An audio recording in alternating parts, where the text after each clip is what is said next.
મોહન ભાગવતજી તો ત્રણ જ બાળક કીધા. અમે સંતો જયારે મંચ ઉપર બોલીએ છીએ, અરે ત્રણ શું કામ, પેલા 24 પેદા કરે છે, તું 4 તો કર. શાના માટે? પણ હિન્દુઓમાં એક માનસિકતા હોય, નહીં બસ થયું, એક જ છોકરો છે, એક જ જોઈએ, હમ દો, પહેલા તો હમ દો હમારે દો, અબ તો હમ દો હમારે એક.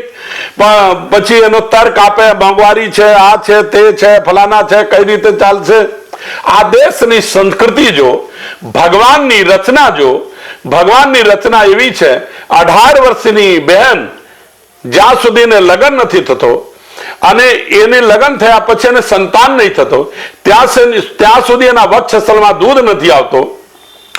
જે દિવસે છોકરાનો જન્મ થાય એ જ દિવસે માના વક્ષસ્થળમાં દૂધ આવે. જન્મ લેતા છોકરાને ભોજનની વ્યવસ્થા પરમાત્મા કરે, 6 મહિના પછી દૂધ બંધ થઈ જાય છે.